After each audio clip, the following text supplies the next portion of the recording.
नमस्कार, आप देख रहे हैं इंडिया डेली जम्मू कश्मीर में। हम विकास अग्रवाल। आज हम एक ऐसे मुद्दे पे बात करने जा रहे हैं जो इस समय बहुत ही संवेदनशील मुद्दा बन चुका है। वो है लगातार पाकिस्तान से ड्रोन की मूवमेंट जो भारत की तरफ की जा रही है। इस ड्रोन मूवमेंट से पाकिस्तान कभी नशा स्मगल करता है और कभी हथियार। क्या ये सिर्फ तस्करी है या ये सीधा सीधा भारत की सुरक्षा को चुनौती दी जा रही है? इसी पे बातचीत करने के लिए मेरे साथ मौजूद है रिटायर्ड ब्रिगेडियर राजेंद्र जम्वाल जी और साथ में रिटायर्ड ब्रिगेडियर विजय सागर दीवान जी। आप दोनों का बहुत बहुत स्वागत है सर हमारे स्टूडियो में। सर, वेरी मैं मच। राजेंद्र सर आपसे शुरू करूँ। जी राजेंद्र सर, मैं आपसे शुरू करूंगा। क्या ये सिर्फ तस्करी है या कहीं ना कहीं वो भारत की पेशेंस और भारत की सुरक्षा को चेक करने की कोशिश कर रहा है पाकिस्तान? देखिए, दोनों है।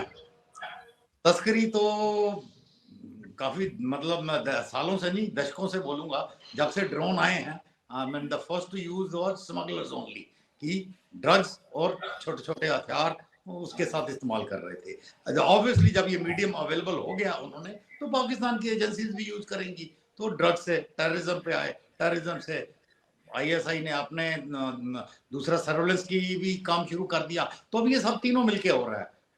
टेररिस्ट भी यूज कर रहे हैं, ड्रग ट्रैफिकर्स भी यूज कर रहे हैं, और जनरली ये मिले हुए हैं। और तीसरा वो सर्वेलेंस के लिए ऑलरेडी कर रहे हैं, basically to map our own radar systems की भी कहाँ है, क्या क्या है। तो ऐसे एक्सकर्जन्स भेजते रहते हैं लगातार टू प्रोब आवर डिफेंसेस की कहाँ है। खासकर ऐसे माहौल में जब उनको लग रहा है कि कभी भी दोबारा शुरू हो सकता है, सिंदूर वाली कार्रवाई कभी भी शुरू हो सकती है, तो ऑब्वियसली वो मतलब अपनी सुरक्षा के लिए आप पे बस नजर रखना चाहेंगे। तो उसमें भेज रहे हैं रजौरी वगैरह में, हर जगह। और कई बार जब जिन जगह ऑपरेशन चल रहे होते हैं तो वहां भी ड्रोन भेजते हैं, बेसिकली हमारी सिक्योरिटी फोर्सेस की मूवमेंट के ऊपर नजर रखने के लिए, so that terrorist can be informed accordingly कि भाई वहां से आ रहे हैं, वहां से आ रहे हैं, वहां से आ रहे हैं। ठीक है ना। नॉट स्टैंडिंग हमारी भी एंटी ड्रोन टेक्नोलॉजी अभी काफी आगे पहुंच गई है। And bulk of these are shot down, मतलब और इनकेपेसिटेटेड मच ऑन एंट्री, फिर भी कुछ ना कुछ निकल जाते हैं। बट जो शुरू में जो ड्रोन आए थे जिससे एक्सटेंसिव डैमेज होता था भारत की सुरक्षा को लेकर या किसी को, वो दो things are things of the past. अभी नाउ वी आर आल्सो, मतलब हम भी इस्तेमाल कर रहे हैं एंट्री ड्रोन वो टेक्नोलॉजीज जिसमें ये ज्यादातर डिटेक्ट हो जाते हैं, और ये ज्यादा खतरा इधर नहीं है। राजस्थान वगैरह के बॉर्डर में, जहां थोड़ा बॉर्डर ज्यादा पोरस है, ये खतरा ज्यादा है, क्योंकि वहां पे उतने ज्यादा हमने अभी एंटी ड्रोन एसेट्स वगैरह अभी डिप्लॉय नहीं करे हैं अभी। तो अभी क्या कर रहे हैं उन्होंने नया जो शुरू किया है, कि जो जम्मू कश्मीर में देखे जा रहे हैं ड्रोन, ये कोई ज्यादातर अभी वेपन डिलीवरी वगैरह के लिए या ड्रग्स वगैरह के लिए इतने इस्तेमाल नहीं होते। उसके लिए ज्यादातर वो पंजाब और राजस्थान का बॉर्डर यूज कर रहे हैं। हमारे यहाँ आ रहे हैं कि टेररिस्ट को इमीडिएट मदद चाहिए या सर्विलेंस जो बेसिक है रिक्वायरमेंट, J&K में तकरीबन उस पर फोकस है आईएसआई का। अभी ये जो ड्रोन भेज रहे हैं, तो ये लास्ट 3-4 दिन में जो आपने देखा, ये उसी कार्रवाई का एक हिस्सा था। एंड मतलब बहुत ज्यादा इसमें चिंता करने की देश को जरूरत नहीं है। या ओवर टू जी यू।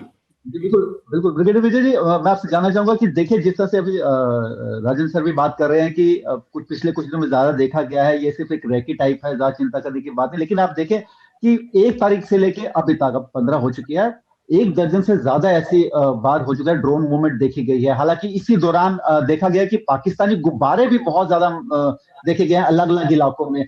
क्या ये कोई सिग्नल्स हैं? अभी एक कबूतर भी देखा गया, कि कोई सिग्नल्स हैं किसी तरह के urban वॉकर्स के लिए, या एक सिर्फ ये रेकी ही है? देखिए, आपने बिल्कुल ठीक कहा, ये थोड़ी सी हाइटेंड एक्टिविटी है और इसका रीजन है। अगर आपको पता हो, स्पेशली आफ्टर ऑपरेशन सिंदूर, एनआईए और बाकी सारी सिक्योरिटी एजेंसीज बहुत ही प्रोएक्टिव मोड में हैं। जो जितने भी सिंपथाइजर्स हैं, ओजीडब्ल्यूज हैं, या उनके कोई रिलेटिव्स हैं, या उनके कंप्लाइसेस हैं, उन सब के ऊपर जबरदस्त कार्रवाई हो रही है। उनके ऊपर बुलडोजर चल रहे हैं, उनको डिटेन किया जा रहा है, क्वेश्चनिंग की जा रही है, किसी को छोड़ा नहीं जा रहा। एज अ रिजल्ट, कहते हैं ना, putting the fear of God into the mind. तो ये कश्मीरी जो पाकिस्तानी सिंपथाइजर्स हैं, वो फियर ऑफ गॉड जा चुका है और वो इतना कोऑपरेट नहीं कर रहे हैं। तो अब ये बात क्या है कि पाकिस्तान की जो इन्फिल्ट्रेशन है वो प्री स्नोफॉल होती है। अभी स्नोफॉल होना शुरू हो गया है, परंतु कुछ इलाके हैं पीर पंजाल के वेस्टर्न साइड पे, स्नोफॉल अभी पूरी नहीं हुई है। तो अभी उनकी जो पूरी की पूरी कोशिश है कठुआ से लेकर के सुंदरबनी राजौरी तक लोगों को इंडक्ट करने की। और यहाँ पे हमारी जितनी सिक्योरिटी एजेंसीज हैं स्टार्टिंग विद द आर्मी, वो सब उनको प्रिवेंट कर रही हैं। परंतु टेरेन ऐसा है, वुडेड टेरेन है, कंसील्ड टेरेन वाला है और ब्रोकन ग्राउंड है। यहाँ से एक आधा आदमी निकल जाना मुश्किल बात नहीं है, परंतु उसको सपोर्ट कहाँ से मिलेगी जब वो आगे इंडिया में आ जाता है। तो उसके लिए ये हाइटेंड एक्टिविटी जो आप देख रहे हैं, बेसिकली वेपन्स, एमिनिशन, ड्रग्स और even money for that matter, वो भेजी जा रही है उसके जरिए। और इसका टाइम अभी क्यों?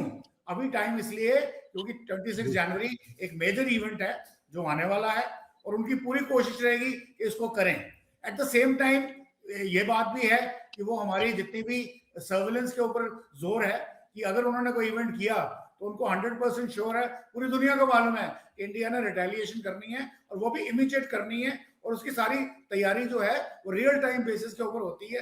नए नए इनपुट्स आते हैं, उनके ऊपर काम होता है, प्लान्स चेंज होते हैं, यानी कि रियल टाइम रहते हैं कि नेक्स्ट 20 मिनट्स में we should be able to fire back. तो वो उनको भी मालूम है।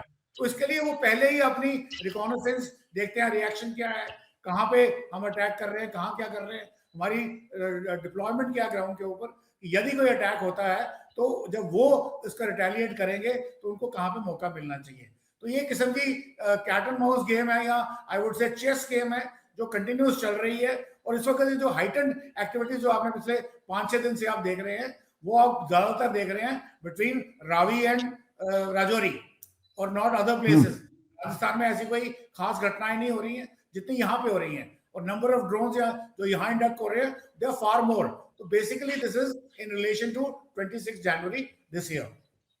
बिल्कुल डॉक्टर राजन, सॉरी, मैं जानना चाहूंगा आपसे कि देखिए लगातार हम अब तो जो टाइम आ चुका है ये ड्रोन्स का ही टाइम है, यानी कि आपको अपने घर बैठ के ही वॉर लड़नी है, आपको कहीं जाने की जरूरत नहीं, जैसे पहले जमीनी लड़ाई होती जो आप लोगों ने बहुत अच्छी तरह से देखी हुई है। क्या आपको लगता नहीं है कि जो सुरक्षा एजेंसियां हैं या जो बीएसएफ, आर्मी, सब मिलकर जो खासकर जो बॉर्डर बेल्ट के लोग रह रहे हैं उनको इस बारे में ज्यादा बताना चाहिए, ज्यादा उनको समझाना चाहिए कि किस तरह से ड्रोन मूवमेंट्स होती हैं, किस तरह से कैप्चर कर सकते हैं, किस तरह से देख सकते हैं, ताकि समय रहते ही ये चीजें जो है सुरक्षा एजेंसियों को या आर्मी बीएसएफ को पता चल सके, ताकि जो उनके साथ जो लोड आ रहा है वो लोड अंडरग्राउंड वर्कर या ओवरग्राउंड वर्कर जिन्हें हम कहते हैं उनके हाथ में आके सीधा सुरक्षा एजेंसियों के हाथ जाए।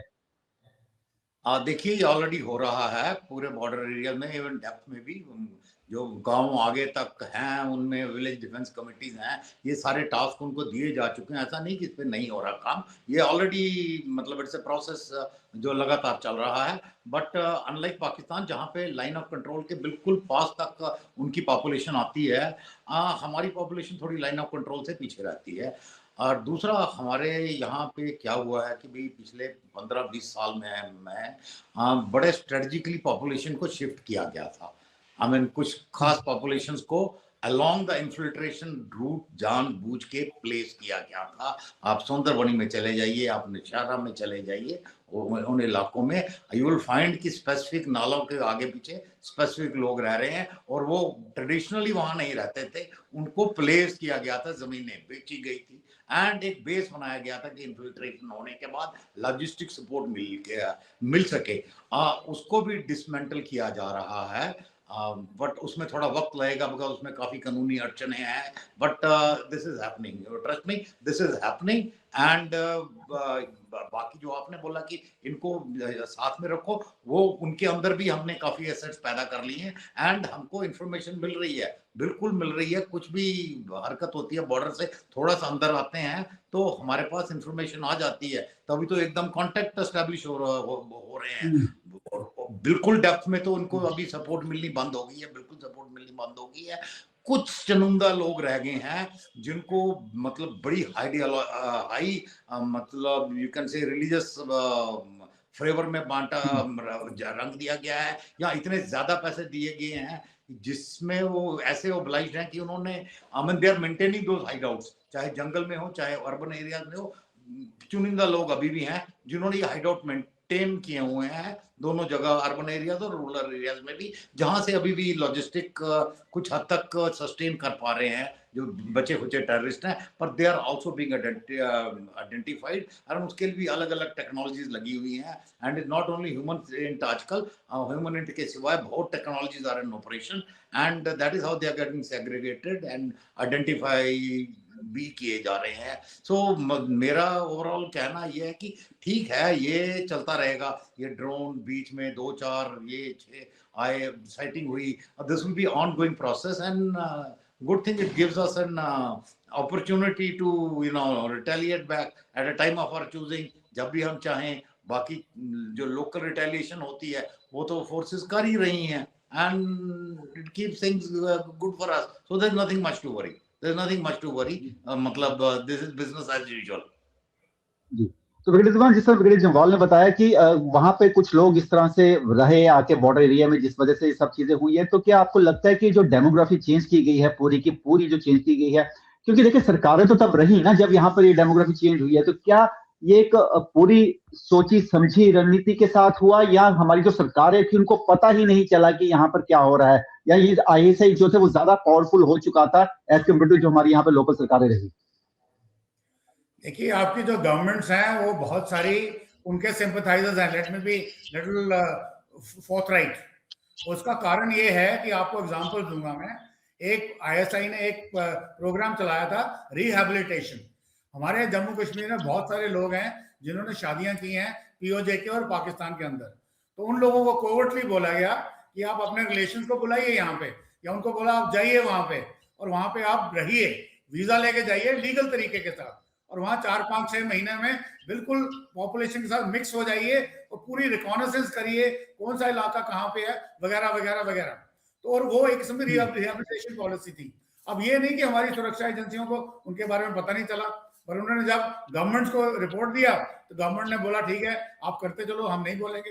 अब मैं किसी पार्टी का नाम नहीं लूंगा यहाँ पे, परंतु एक बार ऐसा हुआ था कि एक पार्टी के चीफ मिनिस्टर ने बोला था कि भाई एक हमारे यहाँ पे SRO 142 है शायद, कि अगर कोई गवर्नमेंट सर्वेंट ड्यूरिंग सर्विस की डेथ हो जाती है तो उसके घर के किसी व्यक्ति को एक जॉब दी जाएगी depending on his merit whatever. तो उन्होंने बोला, चीफ मिनिस्टर ने बोला कि ये फैसिलिटी हम एक्सटेंड करेंगे टेररिस्ट जो मर जाते हैं उनके बच्चों को। अब ये क्या दिखाता है? Shows absolute support for the terrorist who have been supported by the ISI from the Pakistan। तो ये जो एक उन्होंने रिहैबिलिटेशन पॉलिसी चलाई थी वो कामयाब कर गई है। और साथ में देखिए जितने भी गुज्जर बकरवाल कम्युनिटी है हमारे जम्मू कश्मीर की, माइग्रेशन रूट्स पे चलते हैं, एंड माइग्रेशन रूट्स विली निली वही हमारे इन्फिल्ट्रेशन रूट्स हैं। अब मैं यहाँ पे इस कम्युनिटी के बारे में ये बताना चाहता हूँ कि इस कम्युनिटी में 1965 वॉर में, 71 वॉर में, कारगिल में आगे जबरदस्त देशभक्त कम्युनिटी थी। इनके मेमोरियल्स तक यहाँ पे हैं जहां इन्होंने अपनी जानें दी हैं इन support of the army operations में। अब इस कम्युनिटी को सबवर्ट किया गया है। आईएसआई ने रिहैबिलिटेशन पॉलिसी करके इनको सपोर्ट किया, क्योंकि ये लोग उन डिफिकल्ट माइग्रेशन रूट्स पे हैं जो थिकली वुडेड फॉरेस्ट में है, स्नो कवर्ड पीक्स में है, वहां पे इनकी डोक्स हैं जहां पे ये आप सामान को छुपा सकते हो, स्टॉकिंग कर सकते हो, और रूट्स डिफिकल्ट हैं जहां पे सिक्योरिटी फोर्सेस का आना जाना नहीं है। तो अब इनको सबवर्ट कैसे किया गया? इनके पास 2-3 तरीके थे। एक सबवर्शन है कि रेडिकली इनको रिलीजियसली रेडिकलाइज करें, वो नहीं चला तो उनको फाइनेंशियली लोभ दो कि पैसे दो, खाना खाया, इंसिडेंट्स की खाना खाया और 7,000 रुपए दे दिए, ये फिजिकल इंसिडेंट्स की बात कर रहा हूँ। फिर गन दिखाई कि देखो अगर आप हमें नहीं करोगे तो हम आपको गोली मार देंगे, जो आपने मछेडी सन्याल में देखा 2024। फिर उसके बाद ये अगर नहीं भी करें और उन्होंने टेक्नोलॉजी का यूज किया, क्योंकि हमने बोला ये सारे एसएससी ट्रेंड लोग थे, इनका टैक्टिक्स, इनकी टेक्नोलॉजी क्या थी? सिम कार्ड ले लिया लोकल का, उसी पे इनका उन्हीं का सिम कार्ड यूज करके उनके आधार कार्ड को वापस दे दिया, बोला कि अगर आप हमारी इंफॉर्मेशन हमारे जाने के बाद सिक्योरिटी फोर्सेस को दोगे तो आप हमारे नेक्स्ट जो आए वो आपको गोली मार देगा। तो इस किस्म की सबवर्शन काफी सर हो चुकी है। अभी गवर्नमेंट को चाहिए कि ऐसा, अभी क्योंकि गवर्नमेंट इज चेंज, अभी ये सारी की सारी जो है एमएचए के पास हाथ में है, यूनिफाइड हेडक्वार्टर फंक्शन कर रहा है, तो उनकी रिक्वायरमेंट ये है कि try and give some kind of a feeling of security to these guys, ताकि ये सबवर्जन से बचें। प्लस इनके पास कोई सिस्टम हो, ये इनके पास कोई भी इंफॉर्मेशन हो तो एकदम से सिक्योरिटी ऑपरेटर्स को एकदम से खबरदार करें। तो इस किस्म की ह्यूमन जो है, इसके लिए बहुत सारी प्रयास चल रहे हैं। ट्रेनिंग भी चल रही है और हमारी जो इंटेलिजेंस एजेंसीज हैं वो इस वक्त प्रोएक्टिव है, फुल फोर्स में है, एंड आई एम श्योर ये भी काबू में आ जाएगा। परंतु ये जरूर थी कि एक पॉपुलेशन जो मोस्ट प्रॉब्ली पीओजे के यहाँ पाकिस्तान से आई थी अपने रिश्तेदारी के यहाँ, और वो काम कर रहे थे उनका, और ये पकड़ में आ गई है। जी बिल्कुल ब्रिगेडियर जनरल, जिस तरह से अभी सर बता रहे हैं कि ये सारा जो सिस्टम के थ्रू किया गया, लेकिन अब मॉडस ऑपरेंडी देखा जाए तो ऐसे ऐसा चेंज हो रहे हैं। जैसे अभी खबरें आ रही हैं कि अब लश्कर और जैश मिलकर जो है कैंप चला रहे हैं, और अब एक जमाते मोमिनान के नाम से, शायद कुछ ऐसा ही नाम है, जो फीमेल्स को भी रिक्रूट किया जा रहा है। तो क्या अब जो लगातार जिसको हम लोग काउंटर करते आ रहे थे, अभी तक हमारी सुरक्षा एजेंसियां काउंटर करते आ रही थी, अब क्या लगता है आपको कि ये जो मॉडस ऑपरेंडी चेंज किया है, इसको फिर से काउंटर करने में हमारी भी सुरक्षा एजेंसी को नई तकनीक अपनानी पड़ेगी? देखिए चीजें जो है आहिस्ता आहिस्ता हर चीज जो है हाईटेक हो रही है, तो वहां पर कहीं ना कहीं पाकिस्तान टेक्नोलॉजी के मामले में हिंदुस्तान का मुकाबला तो नहीं कर सकता, लेकिन वो जो रेडिकलाइजेशन है उसमें भी फीमेल विंग को भी इन्वॉल्व कर रहे हैं। ये कितना ज्यादा घातक होगा आने वाले समय में? देखिए, टेररिस्ट से हमें कोई प्रॉब्लम नहीं है। मैं इसलिए बोलता हूँ क्योंकि जब टेररिस्ट बन जाता है ना, बंदा हाथ में बंदूक उठा लेता है, हमारे लिए, जब सिक्योरिटी फोर्सेस के लिए गेम बड़ा सिंपल हो जाता है कि इसको मतलब ही has to be eliminated. It is a clear game, and the problem is always the guy, जैसे ब्रिगेडियर सागर बोल रहे थे, इट इज जो अभी टेररिस्ट नहीं बना है but he is a sympathiser, he is an OGW. उसको आइडेंटिफाई करना मुश्किल होता है। जहां तक आपका सवाल, ये एचएम एलईटी नेम खड़े कर लिए, ये सब मिल गए, this is just operational synergisation. Operational synergisation ISI के ऑर्डर पे भी अलग अलग तुम बांट के कर रहे हो, डू सम सिनर्जाइजेशन और इकट्ठे मिलके काम करो। 1 और 1 11 होते हैं, ये उनको समझा रहे हैं तो वो कर रहे हैं, ठीक है ना। पर वो जो करेंगे वो ओपनली, मतलब इन द सेंस कि they will try to infiltrate, हथियार लेके then carry out some action, कोई टारगेट हिट करने की कोशिश करेंगे, और जिसमें मतलब 90% वो मारे जाएंगे। बीच में 100 में से एक आधा, जैसे दिल्ली ब्लास्ट हुआ, विल सक्सीड, 99 पकड़े जाएंगे। कमजोरी है हमारी, हमारे अंदर के दुश्मन, सबसे वो प्रायोरिटी होनी चाहिए, और अभी उसी पे काम चल रहा है कि अंदर के जो दुश्मन है घर बैठे हुए।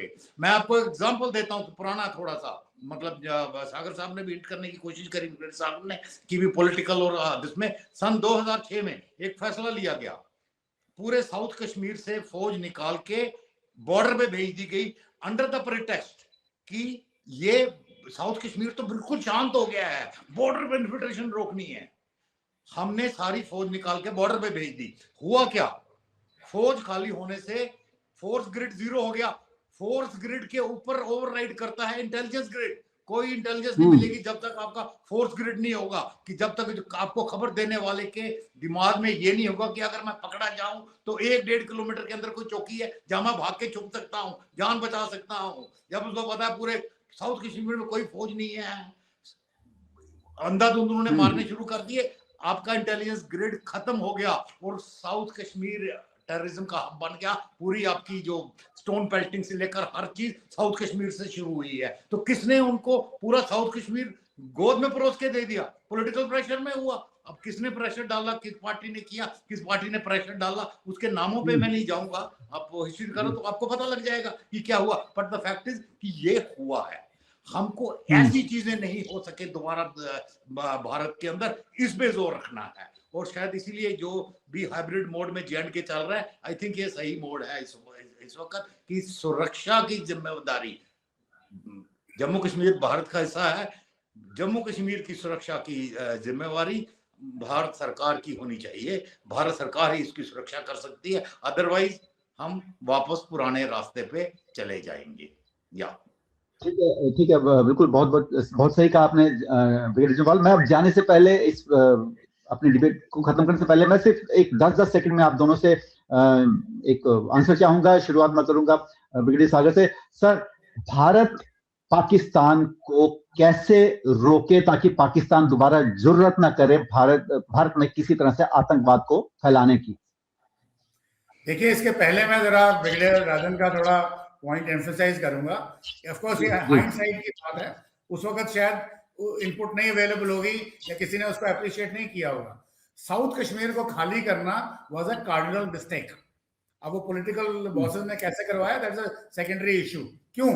Reason being majority of the infiltration पहले भी जाती थी कठुआ से सियोज धार क्रॉस करके कठुआ, उधमपुर से सियोज धार क्रॉस करके अपना भद्रवा से आगे ठाठरी, अपना ठाठरी के आगे किश्तवाड़, सिंथन पास और साउथ कश्मीर तराल एरिया। ये तब भी यही था, तो उस वक्त ये एरिया सारे ऑलमोस्ट खाली थे और यही इन्फिल्ट्रेशन रूट था, और इसीलिए जो गड़बड़ हुई वो साउथ कश्मीर में वैसे हुई। अभी आपका सवाल है आगे से ना हो। First of all let me be very clear and candid, कोई भी इंसर्जेंसी दुनिया में आज तक कभी भी कहीं पे भी शुरू हुई है वो खत्म नहीं होती है। वो जो आइडियोलॉजी होती है दैट रिमेन्स, चाहे वो सुलगती रहे, कम हो सकती है, खत्म नहीं होती है। अभी इंडिया के पास क्या ऑप्शन है कि हमने उनके टेररिस्ट मार दिए, ये कर दिए, ये फिगर से इंसर्जेंसी खत्म नहीं होती है। इन फिगर से पाकिस्तान को कोई फर्क नहीं पड़ेगा। आईएसआई के पास काफी कैनन फोडर है, जैसे अभी उन्होंने बताया कि वो मिल रहे हैं, लेडीज को रिक्रूट कर रहे हैं, नई ऑर्गेनाइजेशन बना रहे हैं, तंजीमें बनाते रहेंगे। ऑर्डर कौन दे रहा है? आईएसआई। आका कौन है? आईएसआई। उनके आका कौन है? पाकिस्तान के आसिम मुनीर, मिलिट्री। अब हम उनको मिलिट्री को कैसे चोट पहुंचाएं, दैट इज मोर इंपॉर्टेंट। और उसमें से हमने ऑपरेशन सिंदूर के बाद हमने डिप्लोमेटिक मेजर्स लिए हैं, ट्रेड काटा है, और सबसे बड़ी बात जो हमने करी है वो है इंडस वाटर ट्रीटी को सस्पेंड किया है। उससे क्या हो रहा है कि जो उनके आका हैं पंजाब में रहने वाले, ये उनके ऊपर डायरेक्ट हिट है और इसीलिए वो चिल्लाए हुए हैं। और सबसे बड़ी बात, एक चोलिस्तान का जो एरिया है जहां पे सराकी बोली जाती है, उस रीजन में डेजर्ट को ग्रीन बनाने के लिए आसिम मुनीर ने खुद बीड़ा उठाया है, क्योंकि वो इलाका जो है ये आपस में मिलिट्री जनरल्स या टॉप पॉलिटिशियंस बांट लेंगे और ये नीचे लोगों के लिए कोई लेना देना नहीं है। और it is at the expense of water for Sindh. तो उसके बावजूद अब ये पानी जो हम रोक रहे हैं तो ये उनकी पैदावार इफेक्टेड होगी विद इन पंजाब। उनका जो चोलिस्तान डेजर्ट है वो ग्रीन नहीं होगा, जो ये करना चाहते हैं, और उनकी प्राइवेट मलकियत है। अब इसको जो हिट कर रहे हैं, इस किस्म के जो हम मेथड लेंगे, जहां पे पाकिस्तान का पंजाब प्रोविंस, सिंध को हिट करोगे, बलोचिस्तान करोगे, खैबर पख्तूनख्वा करोगे, इनको कोई फर्क नहीं पड़ेगा। अगर यहाँ पे हम करेंगे फिर इनको समझ में आएगी कि शायद हमें टेररिज्म कम करना चाहिए, खत्म करना चाहिए, क्रॉस बॉर्डर टेररिज्म की पॉलिसी बंद करनी चाहिए as a weapon of state policy, तब जाके ये काम हो सकता है। और इस तरफ ऑपरेशन सिंदूर के बाद हम चल पड़े हैं एंड काफी सारी सक्सेसेस भी हैं, and we are doing that. Let's see next year और so we will get that. जी वरील जवाल, इट्स योर टर्न। या देखिए, आपके जवाब का शॉर्ट सवाल है, जड़ पाकिस्तान में है, वहां जाके आपको जड़ को हटाना पड़ेगा, और वो जड़ है पाकिस्तान मिलिट्री की मिट्टी में दफन। तो पाकिस्तान की फौज को आपको डिस्क्रेडिट करना पड़ेगा, पाकिस्तान के टुकड़े करने पड़ेंगे उसके शॉर्ट में, और कोई तरीका नहीं है। ये सुलगता रहेगा, कोई भी आ जाए, ए बी सी डी, कोई फर्क नहीं पड़ता। यू हैव टू फिनिश दम वंस फॉर ऑल। कोई लोग हार्डलाइनर बोलेंगे हम जैसों को, ये वो है, but this is a fact कि जब तक आप उनको जड़ से नहीं खत्म करोगे, Pakistan military doesn't get discredited. So next strike we have already, जो वाटर वगैरह स्ट्राइक करी है, बहुत बढ़िया है, इकोनॉमिकली हमने बहुत हिट किया है, but we have to physically hit their military infrastructure, IASI headquarters, their military leadership, everything must go, and we have the capability। आप देखते जाइए आगे क्या होता है। बहुत शुक्रिया हमसे बात करके आप दोनों का। लेकिन मैं ये कहूंगा कि जो बॉर्डर पे सिर्फ ड्रोन की मूवमेंट जो हो रही है, हालांकि हमें सिर्फ ड्रोन नहीं गिराने हैं, हमें उस नेटवर्क को तोड़ना है जिसका कहीं ना कहीं भारत को आने वाले समय में नुकसान हो सकता है। मैं उम्मीद कर रहा हूं कि आने वाले समय में पाकिस्तान भी इस चीज को समझे और कहीं ना कहीं वो भारत की तरफ जो आतंकवाद में पैसा लगा रहा है उसको आतंकवाद से छोड़कर अपने देश के लोगों में पैसा लगाए, ताकि देश की इकोनॉमी बढ़े और देश के लोग पढ़े लिखे हो। फिलहाल आज के लिए इतना ही। हमारे लोगों का बहुत शुक्रिया, और उम्मीद करता हूँ हमारे दर्शकों को ये प्रोग्राम पसंद आया होगा। आपको हमारा प्रोग्राम कैसा लगा प्लीज हमें कमेंट में जरूर लिखें। धन्यवाद।